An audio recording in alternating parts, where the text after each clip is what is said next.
what is happening to Monkey Kid 2025? Is this the same Monkey Kid that we fell in love with back in 2020? Monkey Kid has come a long way in the last 4 years.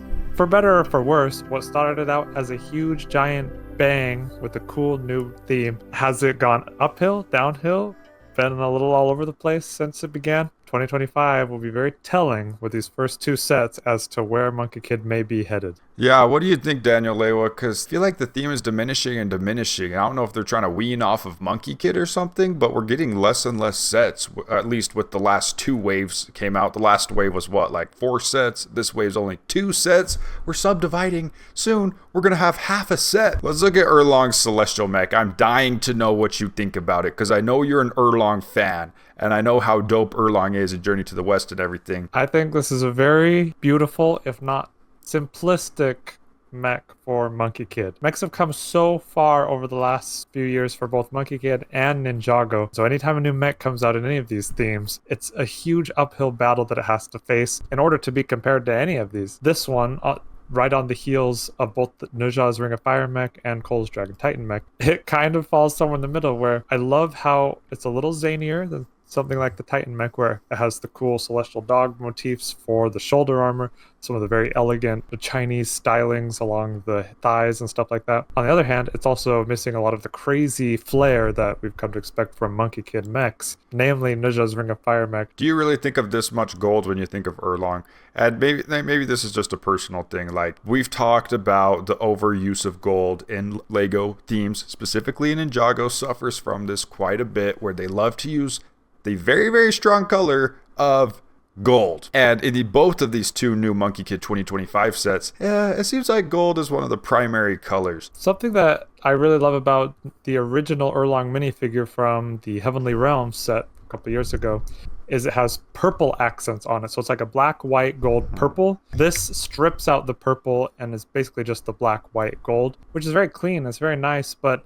it lacks any sort of visual pop that would have really elevated a set like this. I'm not sure if this mech fully does him justice while still being something that is very elegant. Yeah, both of Monkey King's mechs, the Warrior mech and the Ultra mech, are insanely over the top. And I don't know if I'm getting the same over the top vibe from Erlong's mech. Does it have to be over the top? I don't know. I just feel like we've seen that in past Monkey Kid sets. That's why, titling this video, what is happening to Monkey Kid? Are they shifting? Are they weaning off? I don't know what they're doing. My first thought goes to Cole's Titan mech. What even is the point of making new mechs after that one released, right? Because, golly. This one has a cape, which is really cool, okay? I'm curious to know if you would actually still buy it, considering this is $90 for 806 pieces. Take a look at the different currency amounts for the different countries. Like 70 pounds, okay, that equals, towards $80. 80 euros, which is almost exactly $80. But for some reason, lately, including this year and next year, we're getting just jacked up prices in the North American market. $90 for the set. It's really pretty atrocious, especially because you're so close to that $100 Cole's Dragon Titan mech threshold. Granted, I just love the Chinese mythology aspect of this, and the Cole's Dragon Titan mech does not have that.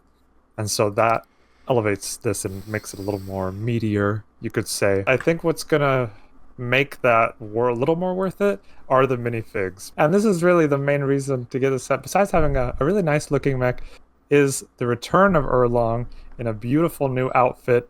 Really cool recolored black shoulder armor, new for him, and new face prints. So I think that's a beautiful return to form for him. And new minifig for Celestial General in this case, which we've never seen before.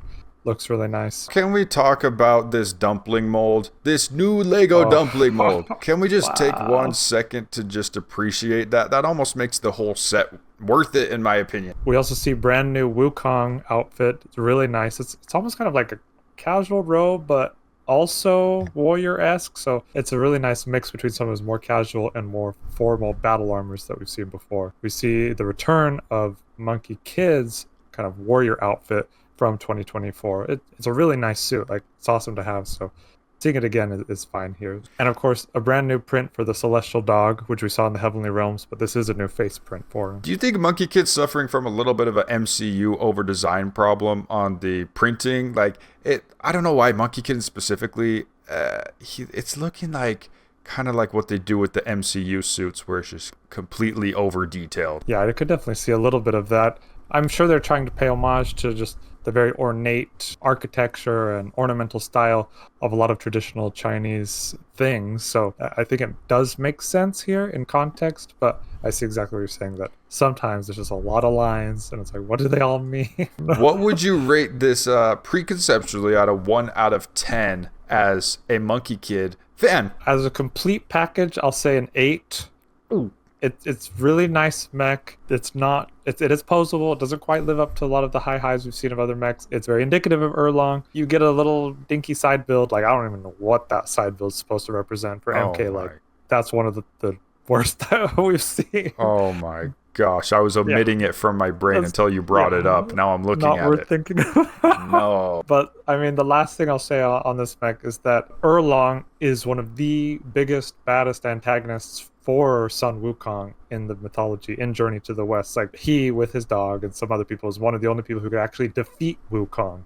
None of the other demons could even really come that close. So like, to see him get a mech and done justice is pretty awesome. But this doesn't seem like the type of crazy S-level threat of Bone Demon, Demon Bull King, those kinds of things. So awesome to see this. It looks really nice, and I'm curious to see how it is put together. My final thought is, like, if you had this mech versus Monkey King's mechs, either one of them, and you're trying to have a battle, you're trying to recreate some storylines, I don't think it'll be much of a fight.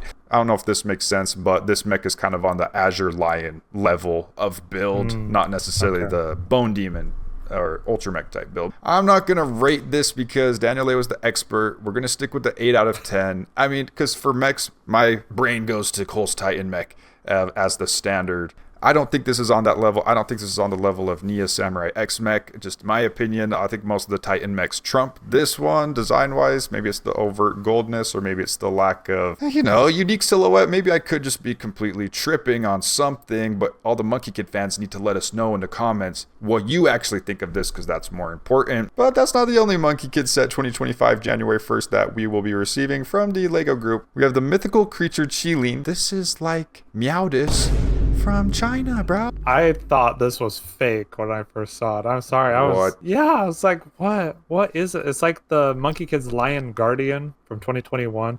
Just like had a Pokemon evolution, got more gold, more crazy, and extra. I don't even know. It is extra, but tell me this doesn't look like it would be fun to build. Maybe. It just feels like just pieces slapped on and just kind of semi-random configuration. I'm sure it's not. I'm sure a lot of thought went into this.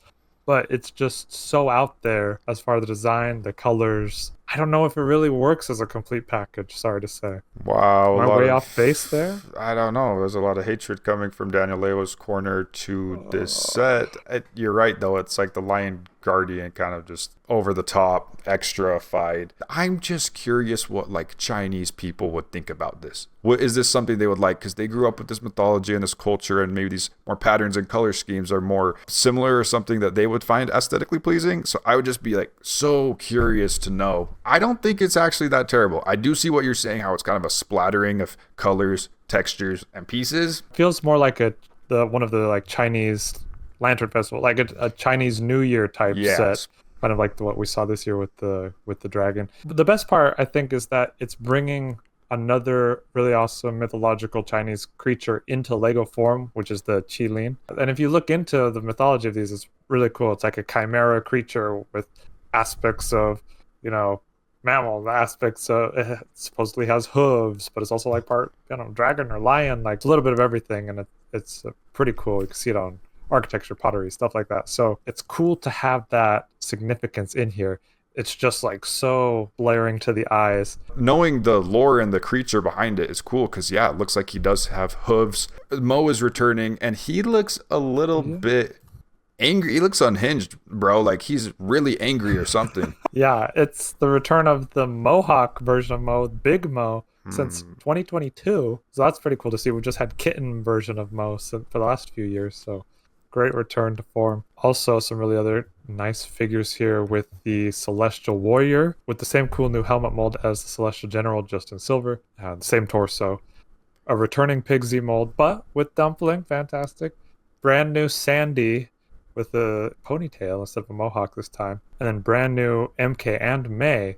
And while they share like the similar outer jacket, you can see they have different undershirts to match their characters. But look at those pants for MK. Tell me those are not like the most premium tracksuit Lego pants. Holy cow. Wow, yeah, he got the dreams treatment with those pants. One thing I wanted to ask you though is the Celestial Warriors. Do you think their legs look a little empty or off with no leg printing? Like, because they have armor on the top most, and then it kind of fades out towards the bottom. It's definitely empty. I mean, if you compare it to the ornateness of Erlang's legs, which blend seamlessly in with his torso, it looks so clean. So having the bare legs is not great, but they're just unnamed NPCs, I guess. But I would be curious to know if this is something you would actually purchase for $70 and 791 pieces. Oh man, I would give this set a 5. I'm Bruh. sorry. There are some cool things. There's really only one figure that I would want from this being the Celestial Warrior, but most of that figure is exactly the same on the Celestial General. So like Pixie's noodle cart is actually a decent side build, or a dumpling cart, but like I don't know. If I were to get any of these two, it would be Erlang's Mech by far. It's almost the same price. $20 cheaper. You're gonna absolutely hate me, but I think I like this set better than Erlang's Celestial Mech. Whoa, okay. Why?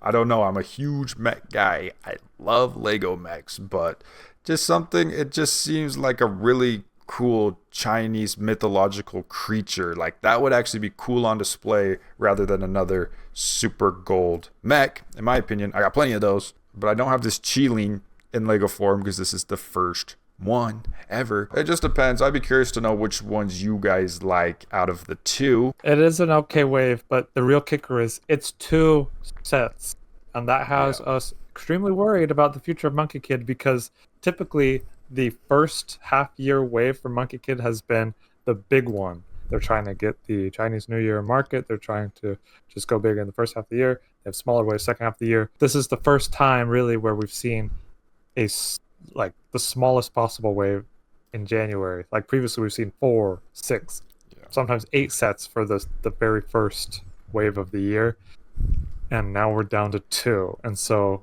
is the writing on the wall for Monkey Kid? It really depends on what happens with the second half of the year's wave. If there's nothing, there you go. If it's another small wave, maybe they're just going to keep trickling out little things here and there, but I don't know. I'm not feeling good about it. Yeah, are we ever going to get a set like Megapolis City again? Are we ever going to get a set like the Bone Demon again? Are we ever going to get a mech like Monkey King's Ultra Mech again? It's a lot of questions going on right now. I don't think it's terrible, but it seems kind of different from previous Monkey Kids. Let us know what you think. Do you want Monkey Kid to continue? Maybe we need to do a bigger discussion on this. But you know what should not end? Your subscription to this channel, and you smashing the like button. And you should never end your membership to the Sakuga Squadron. All the Sakuga Squadron members are goated. I'm Lidme, MC Goat, Dr. Dan PhD, Uncle Norman, Uncle Michael, Richie Rage, Oliver J. the Ginger Lender, Cesar, and Mary K. They're all goated. And we actually have a new perk for channel members. If you become a channel member on the channel, you have to click join on desktop. Daniel Lewa or I, or both, will actually be adding you on Fortnite. I know this was a Monkey Kid video, but Daniel Lewa and I do play quite a bit of Fortnite. And then, hey, we may be able to play some games. So if you're a Fortnite fan, consider that. But we appreciate your support, even just watching, regardless. If you made it this far in the video, you will be recognized as a real one if you comment Chimchar in the comments below.